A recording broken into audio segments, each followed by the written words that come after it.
Hi guys, long time no see. So, I guess, ang tagal ko na rin bago nung nakapag-upload. And I'll give you just a quick update sa aking plan. So, hindi pa ako nakakapag-water, pero ito na. So, ito yung mga syngonium ko. May nabubuhay, may namamatay. But it's true, okay, kasi may mga napropagate. Then this one, ayan. Yan, yung mga syngonium. Then, yung mga lemon lime ko.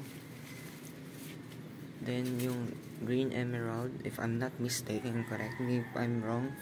Then, may alocasia. Ano ba to? Alocasia. Hindi ko na maalala, guys. Pero, ay, hindi na talaga maalala. Peace lily, then this. Ayun, yung Dark Lord ko. Yung meron ako niyang malaki na nasa baba. Trailing na. Yan. Succulents ko, ang matagal na talaga sa yan. Nag-propagate ako. Yan. Fred Ives. Cat's Paw. Choco Moonstone. Choco. Ano ba to? Green. Ano ba to? Kung ano pa yung pinaka-common, yun pa yung nakalimutan. Prince, ano ba yan? Green, ay. Prince, parang ano. Ay, pa sa may parang Prince siya. Red Eyes. Shine Star. Nakalimutan ko. Topsy-Turvy, then nakalimutan ko.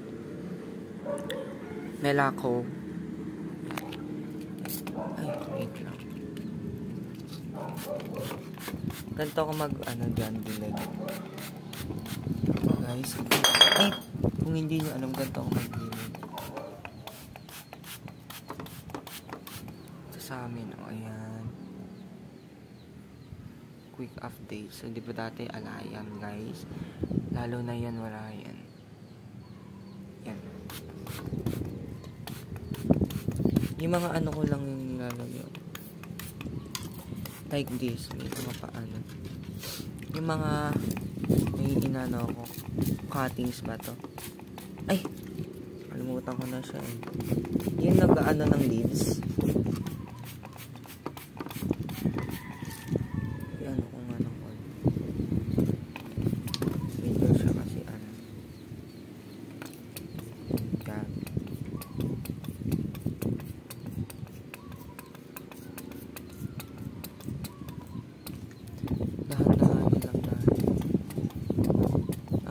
Guys, musta na kayo guys? Kayo ba? May buhay pa ba yung mga succulents nyo?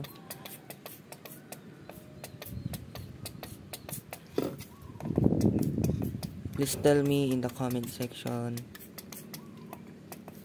mga tips.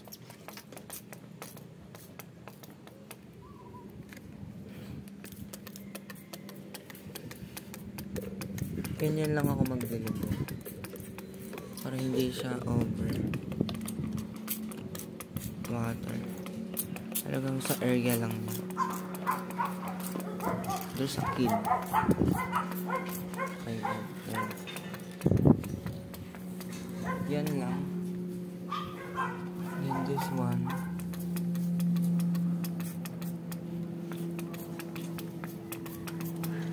Yan. So ito si hindi ko maalala guys.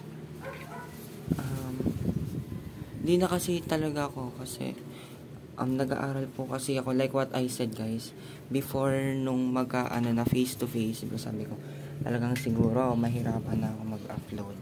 Then I'll try pa rin guys to update you.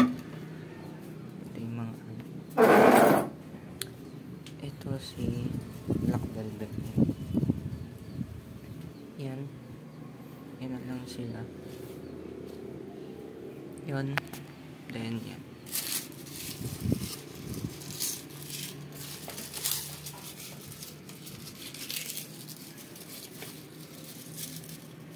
Yun lang guys. Bye!